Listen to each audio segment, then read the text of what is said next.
Well, hello. No, today is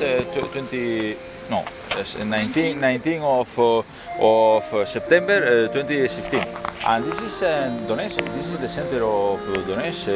Yes, this is called the Boulevard Pushkin. No, that is quite beautiful. I have to say, there is a lot of cafes, a lot of restaurants, a lot of people here around.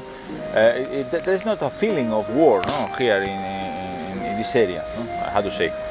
People looks normal here, no, around. No? There is a war here, anyway, no, some kilometers. And then today I met Kristel, that she's from France, but she was living in Belgium, no, for years. And then I want to take an interview, no, here. Kristel, look, just tell me where are you from and where are you from? I'm from France, but I've lived in Belgium during 11 years. Before I came here in Donbass. I'm a journalist. I'm currently working here in Donetsk in the DONI press agency, and I'm writing articles mainly in French but also in English for the international audience. Why you came here, or explain your history? No? I followed the event of the Maidan since the beginning from the Russian media, and I've compared with the Western media, and I've seen that they were lying to us in a real propaganda manner, you know. And I've begun to do reinformation, to share reliable information about what is happening here. Then I began to get some contacts here in Donbass. I've begun to do some humanitarian help, and at some point I wanted to do more. I really wanted to help directly, to show directly from the field what's happening in Donbass. And so I've thought about it during 1 month, and I've decided to come here to become a journalist and to help spread the truth about the Donbass conflict. And then when did you arrive to Donetsk? End of March. In the end of March, so it's almost 6 months.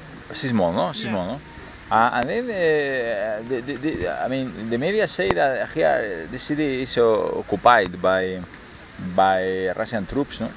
There is no Russian troops. I have not seen one Russian soldier since I'm here. So in 6 months I should have found at least one if it was true. I know that the Western media present the situation here like people are taking to some kind of hostages by some kind of terrorist government directed by Russian troops or Russian government, but it's not the case at all.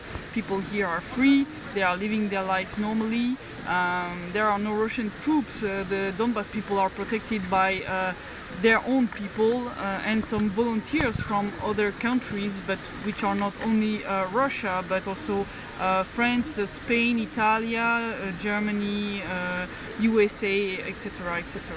I mean, you want to say that here the idea of that this is occupied by Russia, this is not true, no? It's not true at all. If Russia would really like to invade Ukraine, it would have been done in less than 1 week. We just have to compare with the war which occurred in South Ossetia in 2008. The Russian army defeated the Georgian army in 3 days. And the current state of the Ukrainian army is not better than the one of the Georgian army in 2008. So it's completely stupid to say that it's a Russian invasion. If it was the case, the war would be solved since 2 years. Here I understood that basically is that the people, no, the people from Donbass took the weapons, no? Took the weapons against.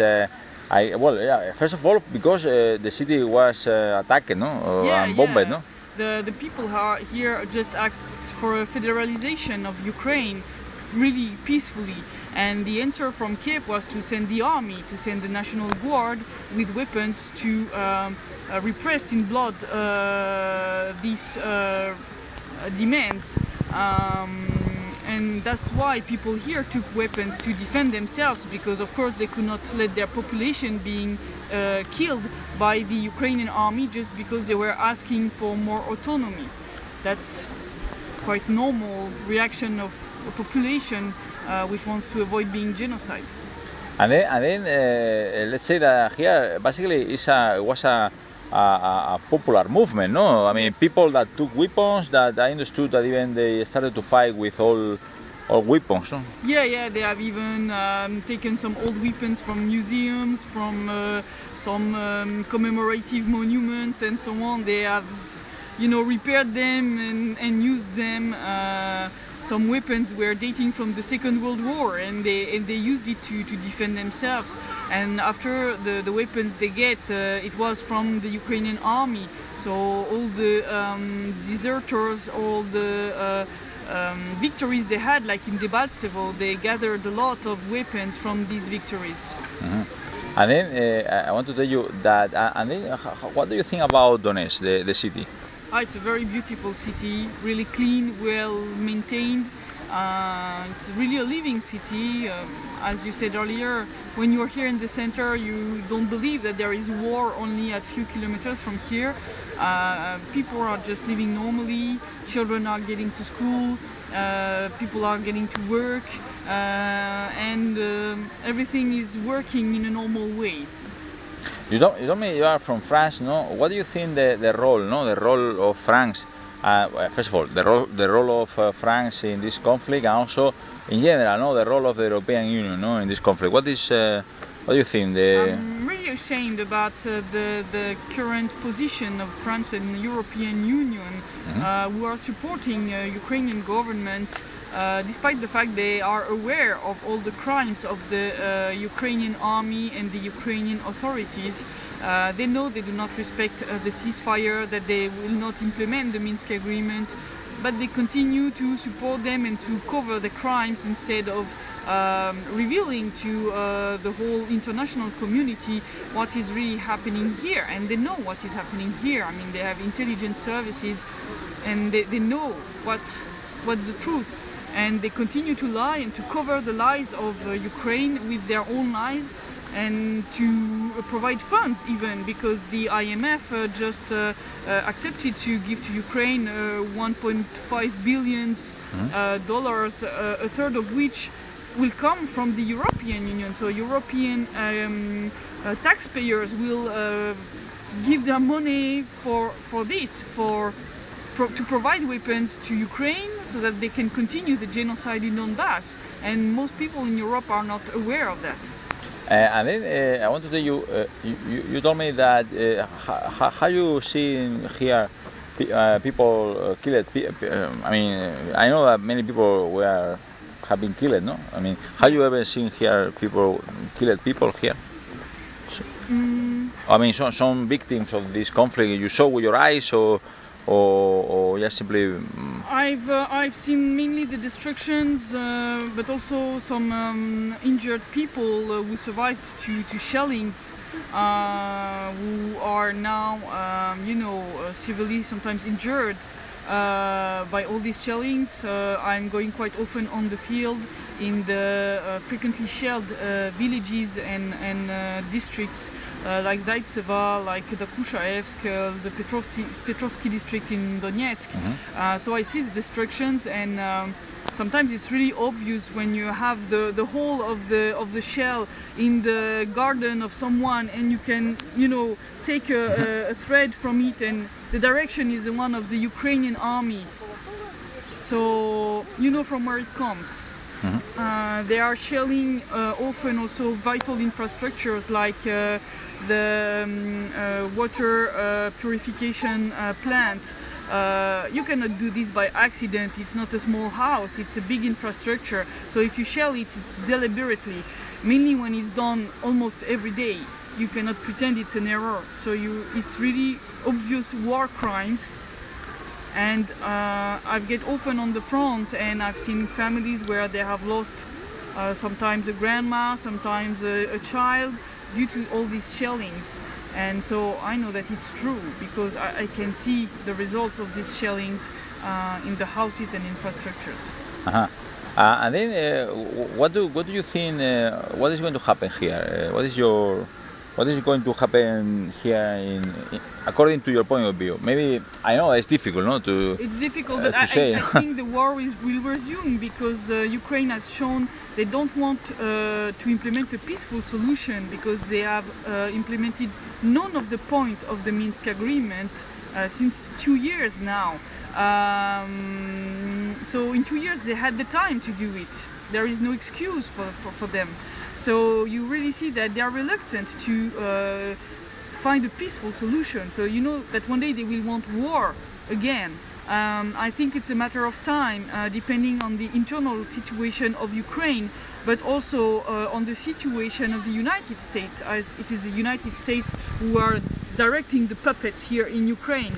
And the current situation of the United States is worse and worse.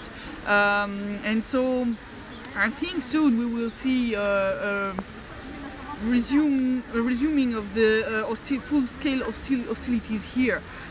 It's just the question of when. Well, you know, it looks like Sakharchenko recently said that he declared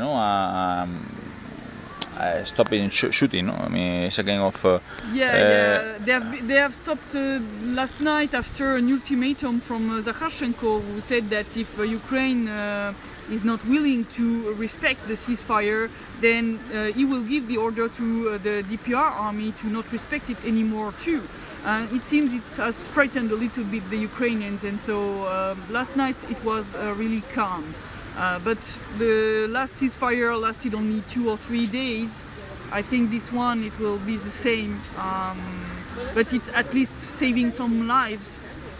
Yeah, well, I want to tell you, what do you think? Because of course, the problem is that, well, let's say that now Crimea was incorporated into the Russian Federation, and then, I mean, nobody's bombing there, nobody's shelling Crimea. So sometimes I'm thinking that we have an example that the Russians are not here, because if the Russians were here, they will not be bombing there. This is sure. They would not even try. You understand me? That is the always say, you know, guy. You are telling me that the Russians are here, in Donetsk. Well, I will show you that they are not here in Donetsk, because if they were here, well, it will be like in Crimea. You understand me? Simply, those Maidan battalions will never bomb Donetsk if the Russian forces were here. This is so even an idiot. Sorry for using the word. I like using these words sometimes in my videos. Is able to think. I mean, that here are occupied by the Russian troops, because sorry, but in Crimea, yes, they incorporated Crimea into the Russian Federation after referendum. And then the Ukrainian army is not bombing there, because no, they have not bombed even during this reintegration of Crimea in the Russian Federation. They did not even try to do it, because they knew that the response would be really dangerous for them. They remember what happened in Georgia, in South Ossetia in 2008. So for sure it would be the Russian Federation army here. The situation will not be the same, absolutely not the same. So that's for sure. What do you think about the Maidan revolution? The first demands from the initial demands from people were legitimate, for less corruption and more liberty and better things. But this movement was hijacked completely by all these US, foundations and movements and so on that they already used in other colored revolutions all around the world. And soon they discovered it was not working, because peaceful, protest, it's nice, but it's not enough to make a coup. You need violence, you need blood. And Yanukovych was bright enough not to use violence against the peaceful protesters. So that's where the Nazi groups were involved, to create chaos, to create violence, to obtain the blood they needed to obtain this coup d'etat.